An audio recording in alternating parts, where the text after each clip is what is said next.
Anyway, it's never been a more exciting time for Cardano, and I'm pretty happy with the way things are moving. We're getting really close to a completely different way of doing things, and it's kind of the basis of years of research.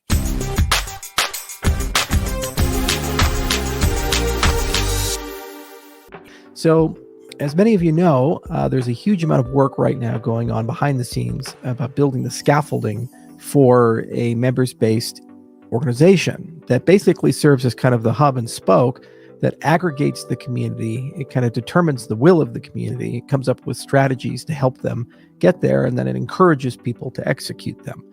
So the cool part about that is it's a way for everybody to share their voice. Now, voice works in many different ways. There's Twitter, and there's Reddit, and there's Telegram. There's also software.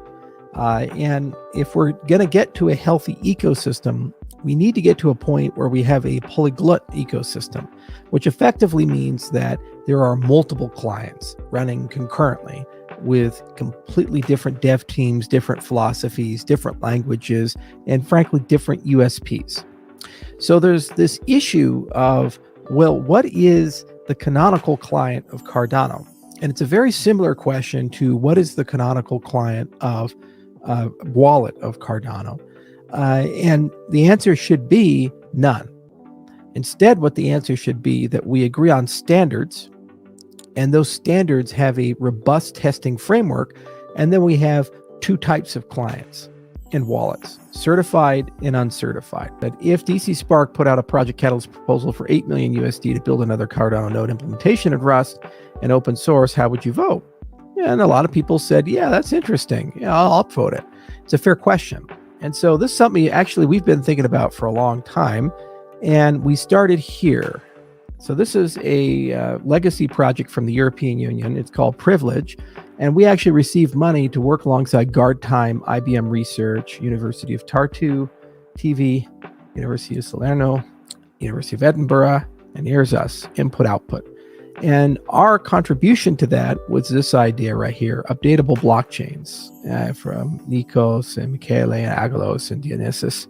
And we had a long conversation basically about how does one create an ecosystem where you get security and good specification and great testing, but at the same time you have multiple clients. So behind the scenes, we've been working with a language called Agda. Basically, it's super Haskell. And we've created a lot of infrastructure, and we're starting to move in the direction where we're going to go from hypothetical infrastructure to applied infrastructure. Basically, what we want to do is with the MBO, the members-based organization, it'll have this idea of, sorry, my pad is acting a little weird. It'll have this idea of CTFs or Cardano Technical Fellows.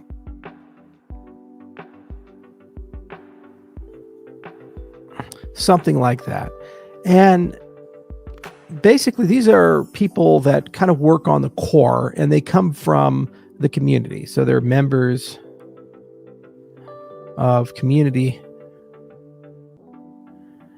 plus staff. So they're not beholden to a particular company, but rather they're either on loan to the members-based organization or they actually work for it. But in any event, basically what we can do is we can have this Agda core, and that would be a reference. Now, it's not production.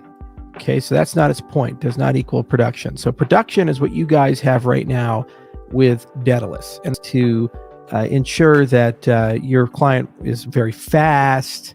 So, things like fast, secure, some compatibility stuff. There's going to be stuff off spec. So proprietary things that are built into for that particular ecosystem, and so forth. Like, for example, if DC Spark did their own client, I'd imagine they would probably build some special infrastructure to connect it to Flint Wallet and make that an easy process, whereas a reference wouldn't do that. And so the idea is that your CTFs would maintain a core, and they'd be able to very quickly link the SIP process to a formal core.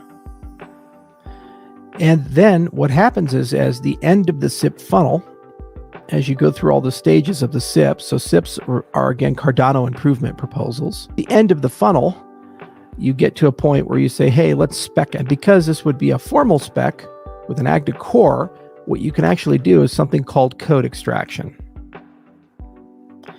So what it does is that the specification gives you code that can serve as a reference for testing.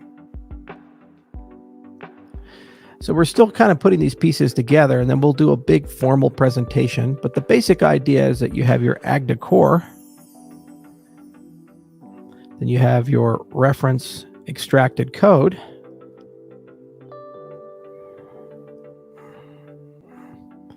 and then you'll have a little bit of other stuff. So you'll have your reference update system.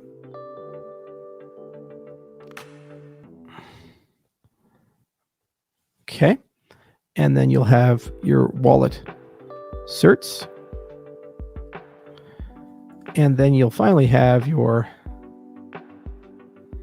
core cryptography, because people probably shouldn't be rolling their own crypto. We should consolidate on that and get those things done. And this right here would serve as the reference framework for core Cardano.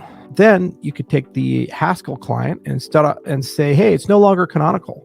Haskell client is just the Haskell client. Then you could have a Rust client. You could have a TypeScript client.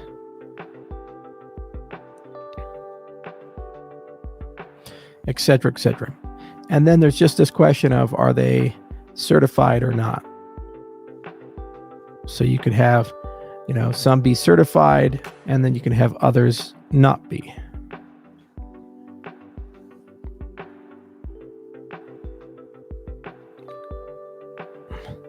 So the basic idea is that the ADA core would have a small team, maybe 5 to 10.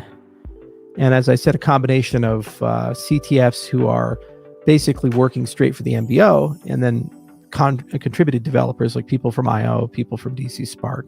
And they basically maintain a reference update system. They maintain a reference set of extracted code. They would prove properties about it. And they'd also maintain a wallet certification, plus the core cryptography of the system. A lot of questions that a community member would have. And effectively what a certification process does is it gives you the agility of competition, but then it gives you the safety of standards. And what's really nice is that this ADA core, because it's not production, this is where all the dev time really is. You can do stuff weeks here, maybe months, and over here you do stuff years. Because at the end of the rainbow, you have to test it on many different platforms. You have to ensure compatibility. Here, this is all about saying that we have a ubiquitous standard. We want to make sure that everybody is following that. And if you're a wallet developer, so they say, well, what is an official wallet? What should be listed on Cardano.org as a recommended wallet, or any of the other media channels, which were quite large? Basically, you can just create a self-serve test that says anyone who is certified gets to be listed on Cardano.org. Just that simple. Now, how long would this take to get up?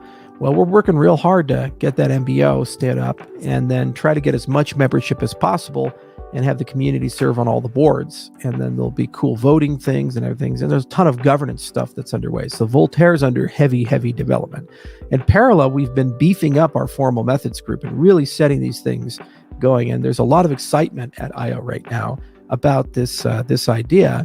And my hope is that I can spin out a team as quickly as possible to start talking about what an ADA core would look like under a new Git repo that's controlled by the members-based organization. We still have an interesting question about utilities, infrastructure, and integrations. So the future of DB-Sync, GraphQL, the future of Rosetta, Blockchain Explorer, Smash, a lot of this stuff. And there's a lot of really cool community stuff too, like TXPipe and Scrolls and this type of stuff.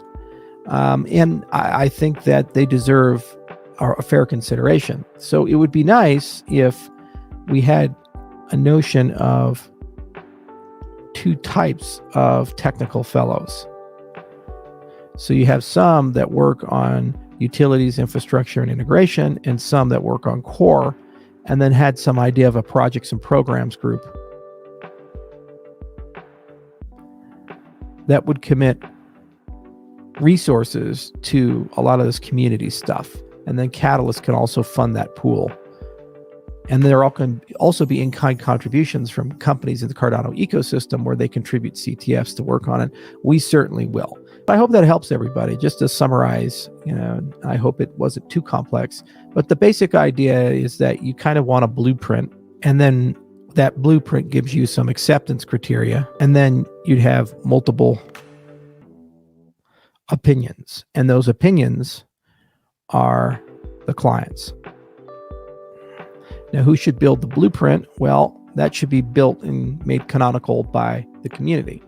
So basically, you set up the active core, and then what you would do is you'd hold a vote from Ada holders, and they would say, okay, this is the canonical Cardano. So in summary, I hope that helps everybody kind of reason through it. I think it's never really been more of an exciting time for Cardano. Anyway, it's never been a more exciting time for Cardano, and I'm pretty happy with the way things are moving. We're getting really close to a completely different way of doing things, and it's kind of the basis of years of research. It started with grants from the European Union, and scientists playing around for years on this stuff. A lot of formal methods work, and people have just gotten used to fast, seamless upgrades. They've gotten used to a lot of magic that Cardano has. To get that to continue to work as you guys are used to it, but have a polyglot ecosystem, you need some form of source of truth and then a standard for certification, because the people paying for the services, it can't be subjective. It has to be objective. So the only way to do it, in my view, is to have a members-based organization, a technical fellows program, and have a group of core spec maintainers who basically take the SIPs and they turn them into the specs. And that becomes kind of the foundation for people to certify against. And then particular implementation details, like do we use proto buffs or this thing or that thing, that really doesn't matter much. What really matters is that you adhere to certain guidelines about safety, security, performance, as well as a canonical test suite. And that test suite, just like the Ethereum Foundation maintains for the EVM. Anyway, I hope that helps everybody think about it. You always want to carefully reason about these types of things. And thank you, Rick, for putting up the poll. It started a conversation that I think is very necessary about how we continue to decentralize. So part of that is through governance. Part of that is more on-chain governance and more voting. Part of that is making sure we continue growing the level of decentralization of the stake pool operators. And so a lot of work has to be done to facilitate that. Part of that is easier voting tools, but then a part of that is also more decentralization amongst the development teams. The problem is, you use more decentralization, you end up in a situation where if you don't handle it correctly, you can't upgrade easily.